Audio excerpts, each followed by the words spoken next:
Hello दोस्तों, स्वागत है आप सभी का अपने यूट्यूब चैनल एजुकेशन अड्डा पर। दोस्तों मैं हूं मनीष शर्मा और चलिए आज हम इस वीडियो में एसएससी सीएचएसएल के लिए जो प्रैक्टिस करवा रहे हैं उसका क्वेश्चन करवाने वाले हैं जो पिछले कई सालों में पूछे गए हैं। शुरू करते हैं धमाकेदार क्लास और शानदार ट्रिक के साथ, ठीक है।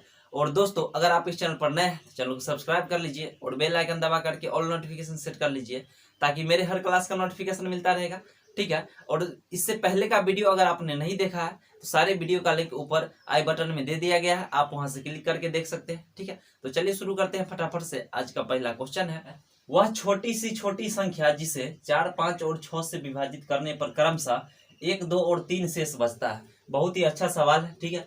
सवाल है वह छोटी से छोटी संख्या जिसे 4, 5, 6 से विभाजित करेंगे तो शेष बचेगा 1, 2 और 3। अब देखिए बहुत ही अच्छा तरीका बताएंगे। देखिए यहाँ भाग लगाना किससे कर रहा है, 4 से भाग लगाएंगे तो शेष कितना बचेगा, 1 बचना चाहिए, क्लियर है। 5 से भाग लगाएंगे तो शेष 2 बचना चाहिए, 6 से भाग लगाएंगे तो शेष 3 बचना चाहिए, ठीक है। तो इस टाइप के क्वेश्चन में सबसे पहले देखेंगे, देखिए इस दोनों के बीच अंतर कितना का है, 3 का। इस दोनों के भी 5 और 2 के बीच इस दोनों का अंतर कितना का है, 3 का है। 6 और 3 के बीच में भी अंतर 3 का है। सभी के बीच अंतर क्या है, सब में अंतर समान है। अब अंतर समान है, 3-3 का अंतर आ रहा है सभी में। तो सबसे पहला काम क्या करेंगे, भाग किसे लगाना है, 4, 5 और 6 से। तो सबसे पहले वह संख्या निकालेंगे, ठीक है, जो 4, 5 और 6 से पूरा पूरा विभाजित हो जाता है, यानी कि उसका एलसीएम निकाल देंगे, क्लियर है। तो देखिए सबसे पहले हम इसका एलसीएम निकालेंगे। एलसीएम 4, 5 और 6 का एलसीएम कितना हो जाएगा, 60 हो जाएगा, क्लियर है। अब देखिए ये जो डिफरेंस सबके बीच में समान था, 3 का डिफरेंस, बस इसको घटा लीजिए, ठीक है। उत्तर कितना आ जाएगा, 57, यही उत्तर हो गया। इसमें 4 से भाग लगाइएगा तो शेष 1 बचेगा, 5 से भाग लगाएंगे तो 2 बचेगा, 6 से भाग लगाएंगे तो 3 बचेगा। बात आया आसानी से समझ में, क्लियर। इस टाइप के सारे क्वेश्चन बना सकते हैं।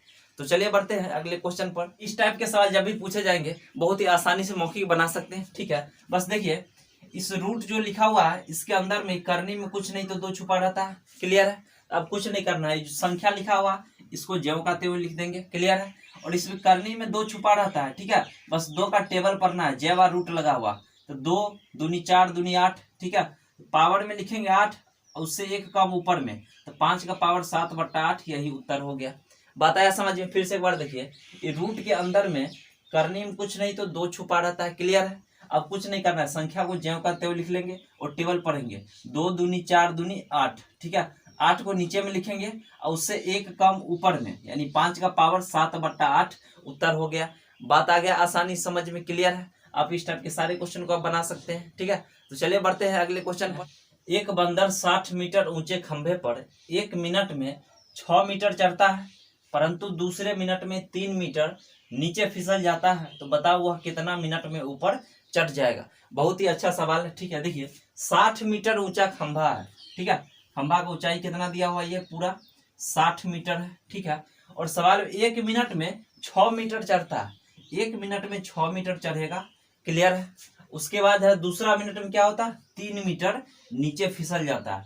6 मीटर चढ़ेगा और 3 मीटर फिसलिए जाएगा, तो कितना चढ़ा है ये 2 मिनट में, 3 मीटर ही चढ़ेगा, क्लियर है। यानी 3 मीटर चढ़ने में उसको समय 2 मिनट का लगेगा। बात आया समझ में। देखिए पूरा 60 मीटर का खंभा है, क्लियर है। और पहला मिनट में 6 मीटर चढ़ा, ठीक है। और दूसरा मिनट में वो 3 मीटर फिसल गया, यानी कि 2 मिनट में वो सिर्फ और सिर्फ कितना चढ़ेगा, 3 मीटर ही चढ़ेगा, क्लियर है। और टोटल है 60 मीटर ऊंचा खंभा है, ठीक है। 3 मीटर चढ़ने में 2 मिनट का समय लगता है, क्लियर है। और 60 मीटर चढ़ना है, ठीक है। तो देखिए अंतिम में लास्ट में जो होगा, 1 मिनट में 6 मीटर चढ़ता है ना, तो लास्ट का जो 1 मिनट होगा, ठीक है, उसमें तो 6 मीटर चढ़िए जाएगा, तो फिसलवे नहीं करेगा, क्लियर है। तो देखिए इस 60 मीटर में से पहले 6 मीटर घटा लेते हैं, ठीक है।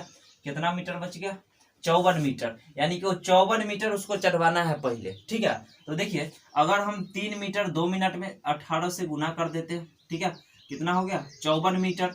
इधर भी 18 से गुना कर देंगे, कितना मिनट लगेगा, 36 मिनट, यानी 54 मीटर चढ़ने में 36 मिनट का समय लगेगा, क्लियर है। और अगला जो 1 मिनट है वो 1 मिनट में 6 मीटर चढ़वे करता है, अगला मिनट में तो पूरे चढ़ जाएगा, तो फिसलेगा ही नहीं, ठीक है। 1 मिनट और लगेगा तो पूरा पूरा चढ़ जाएगा, यानी कितना समय लगेगा उस। फिर से एक बार समझिए, अच्छा सवाल है, ठीक है। और पेपर में कई बार पूछे गए हैं। 60 मीटर ऊंचा खंभा है, क्लियर है। पहला मिनट में 1 मिनट में 6 मीटर चढ़ता है, 1 मिनट में 6 मीटर चढ़ा, क्लियर है। और दूसरा मिनट में 3 मीटर नीचे फिसल गया, ठीक है। तो 2 मिनट में देखिए सिर्फ और सिर्फ ये 3 मीटर ही चढ़ा है, क्लियर है। 3 मीटर 2 मिनट में चढ़ा है, बात आ गया समझ में।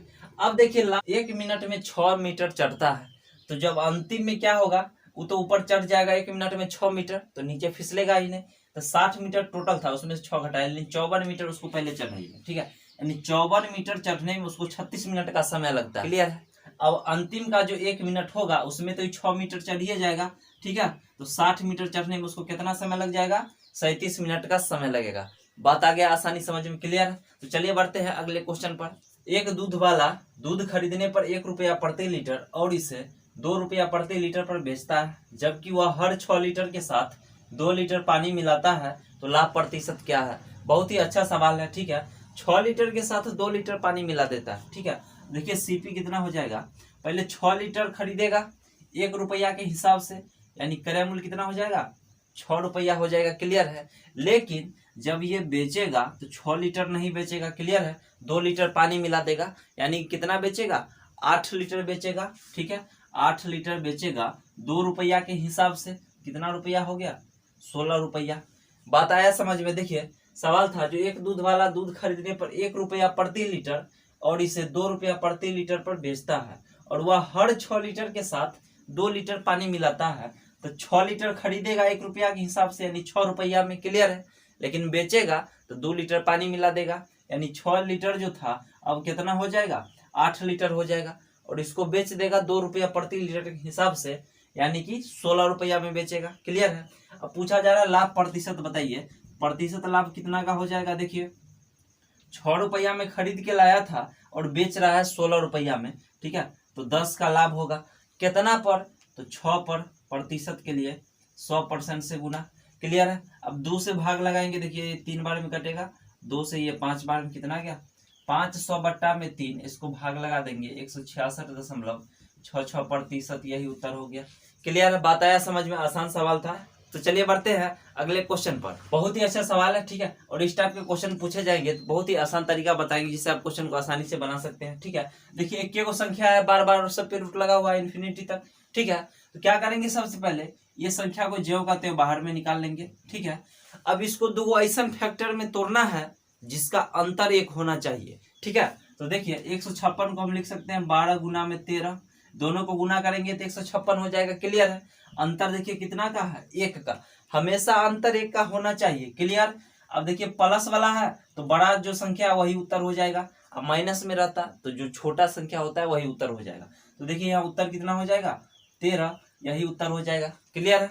क्या करेंगे, सबसे पहले इस संख्या को दो ऐसा फैक्टर में तोड़ेंगे जिसका अंतर 1 होना चाहिए, ठीक है। तो देखिए 12 गुना 13 लिख सकते हैं, अंतर भी 1 का है, तो प्लस में रहेगा तो बड़ा वाला संख्या उत्तर होगा, माइनस में रहेगा तो छोटा वाला, ठीक है। इसका उत्तर कितना हो जाएगा, 13 हो जाएगा, क्लियर है। तो चलिए बढ़ते हैं अगले क्वेश्चन पर। 8 संख्याओं का औसत 27 है, यदि प्रत्येक संख्या को 8 से गुना किया जाए तो संख्या के नए समूह का औसत ज्ञात कीजिए। बहुत ही अच्छा सवाल है, ठीक है। प्रत्येक संख्या को 8 से गुना किया जाना चाहिए, ठीक है। और संख्या क्या हुआ है, टोटल 8 को है। तो जब भी इस टाइप का सवाल पूछा जाएगा पेपर में, ठीक है, गुना करना, जोड़ना, घटाने की बात कहा जाए तो क्या करेंगे, जो काम संख्या के साथ करने के लिए कहा जाएगा वही काम औसत के साथ करेंगे, ठीक है। यहाँ देखिए 8 संख्या का औसत कितना दिया हुआ था, 27 है, और प्रत्येक संख्या को 8 से गुना करने के लिए कहा जा रहा है, तो कुछ नहीं करना है, बस औसत कितना है 27, इसी में 8 से गुना कर देंगे, 216 आपका उत्तर हो जाएगा। बात आया समझ में। जो काम संख्या के साथ करने के लिए कहा जाएगा वही काम औसत के साथ भी करेंगे। बात आ गया समझ में। अगर जोड़ने के लिए कहता तो जोड़ देते, घटाने के लिए कहेगा घटा देंगे, क्लियर है। और यहाँ सवाल में गुना करने के लिए कहा जाता था, बस औसत में गुना कर दीजिए, 216 आपका उत्तर हो जाएगा सेकेंडों में। बात आ गया समझ में, क्लियर है। तो चलिए बढ़ते हैं अगले क्वेश्चन पर। 3 कार की गति 2:3:4 के अनुपात में है, समान दूरी तय करने में लिए गए समय का अनुपात ज्ञात कीजिए। स्पीड का रेशियो दिया हुआ है, ठीक है। देखिए स्पीड का रेशियो दिया हुआ, 3 गो कार है, पहला, दूसरा और तीसरा, तीनों का स्पीड का रेशियो कितना दिया हुआ है, 2:3:4, क्लियर है। समान दूरी तय करने में लिए गए समय का अनुपात निकालना है, टाइम का अनुपात निकालना है, ठीक है। तो समय का अनुपात क्या हो जाएगा, इसका उल्टा हो जाएगा। ठीक है, उल्टा करने का मतलब ये है, ठीक है, ये 2 है, नहीं कुछ तो बट्टा में, इसके भी बट्टा में, इसके भी बट्टा में, इसको पलट देंगे तो कितना होगा, 1/2 हो जाएगा, 1/3 हो जाएगा और 1/4 हो जाएगा। क्लियर है। अब देखिए रेशियो भिन्न में नहीं होता, भिन्न में रहेगा रेशियो तो नीचे वाले टर्म का एलसीएम लेके और प्रत्येक टर्म में गुना कर देंगे। ठीक है, तो देखिए हम सभी में गुना कर देते हैं 12 से। ठीक है, तो सब में 12 से गुना कर देंगे, 2 से भाग लगाएंगे 6 बार में, 3 से कट गया ये 4 बार में।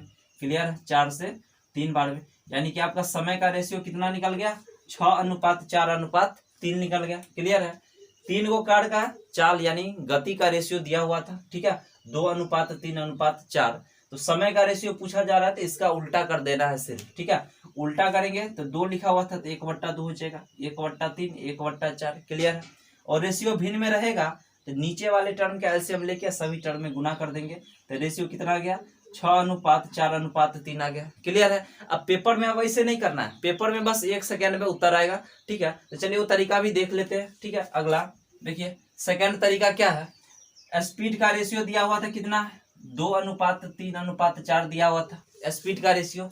टाइम का रेशियो निकालना है। क्लियर है, तो टाइम का रेशियो निकालना पहला कार का, पहला कार को छोड़ देंगे। ठीक है, और ये दोनों को गुना कर देंगे, 4 को 3 से गुना करेंगे 12। फिर दूसरा कार का टाइम निकालना है, इसको भी छोड़ देंगे दूसरा वाला को और दोनों को गुना करेंगे, 4 दूनी 8।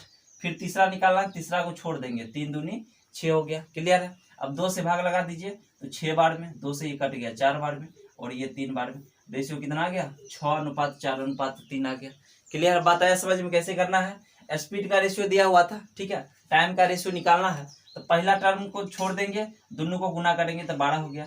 फिर दूसरा का निकालना है तो दूसरा टर्म को छोड़ देना है और दोनों को गुना कर देना है। क्लियर है, अब फिर तीसरा का निकालना है, तीसरा टर्म को छोड़ दीजिए और दोनों को गुना कर दीजिए। क्लियर है, तो क्या रेशियो आ गया, 6:4:3 आ गया। बात आ गया आसानी समझ में। क्लियर है, तो चलिए बढ़ते हैं अगले क्वेश्चन पर। एलसीएम ज्ञात करें। ठीक है, पावर वाला दिया हुआ है तो देखिए सभी का बेस क्या है, समान है, तो जब भी पावर वाला एलसीएम निकालना रहेगा, ठीक है, एलसीएम, तो क्या करेंगे, बेस सबका समान है तो जिसका पावर सबसे बड़ा है वही एलसीएम हो जाएगा। ठीक है, तो पावर देखिए 4 का पावर कितना हो जाएगा, 36, यही उत्तर हो जाएगा। क्लियर है, पावर वाला सवाल में क्या करेंगे एलसीएम निकालने के लिए, जिसका पावर बड़ा रहेगा वही एलसीएम हो जाएगा। ठीक है, देखिए बेस सबका सेम था, पावर सबसे बड़ा कहाँ 36 है तो 4 का पावर 36 एलसीएम हो जाएगा। क्लियर है, आसान सवाल था। ठीक है, चलिए बढ़ते हैं अगले क्वेश्चन पर। एक दुकानदार विक्रय मूल्य पर 20% लाभ प्राप्त करके अपनी वस्तु बेचता है, उसका वास्तविक लाभ प्रतिशत ज्ञात करें। बहुत ही अच्छा सवाल है। ठीक है, विक्रय मूल्य पर 20% लाभ प्राप्त कर रहा है। देखिए अगर हम विक्रय मूल्य 100 मान लेंगे 100, ठीक है, तो 20% लाभ प्राप्त करता है विक्रय मूल्य पर, तो प्रॉफिट कितना हो जाएगा इसका 20% यानी 20 ही हो जाएगा। क्लियर है, देखिए एक दुकानदार विक्रय मूल्य पर 20% लाभ प्राप्त करके अपनी वस्तु बेचता है। विक्रय मूल्य अगर 100 है तो प्रॉफिट कितना हो जाएगा इसका 20% यानी 20 हो जाएगा। ठीक है, बताइए विक्रय मूल्य पता है 100, प्रॉफिट भी पता है 20 का, तो सीपी यानी क्रय मूल्य कितना हो जाएगा, कॉस्ट प्राइस। ठीक है, 20 का लाभ कब होगा, जब 80 में खरीदिएगा और 100 में बेचिएगा तभी तो 20 का लाभ होगा। क्लियर है, तो ये सीपी कितना हो गया, 80 हो गया। क्लियर है, अब सवाल का उसका वास्तविक लाभ प्रतिशत बताइए, तो देखिए 80 का सामान और 20 का लाभ हो रहा है। क्लियर है, प्रतिशत लाभ कितना हो जाएगा, 20 का लाभ हो रहा है 80 पर। ठीक है, तो बट्टा में 80, प्रतिशत के लिए 100% से गुना। क्लियर है, 20 से भाग लगाएंगे 4 बार में, 4 से कट गया, यानी प्रॉफिट कितना का हो रहा है 25% का, यही उत्तर हो गया। चलिए आज के लिए इतना ही रहने देते हैं। ठीक है, फिर मिलते हैं नेक्स्ट क्लास में। दोस्तों वीडियो पसंद आए तो लाइक शेयर और सब्सक्राइब जरूर कीजिए हमारे चैनल को, और पीछे का वीडियो अगर आपने नहीं देखा है तो प्ले लिस्ट बना हुआ है एसएससी, सीजीएल और सीएचएसएल के नाम से, तो आप वहां से जाकर के सारे वीडियो को देख सकते हैं और अपनी तैयारी को बेहतर बना सकते हैं। ठीक है, तो चलिए फिर मिलेंगे नेक्स्ट क्लास में ऐसे ही धमाकेदार ट्रिक के साथ।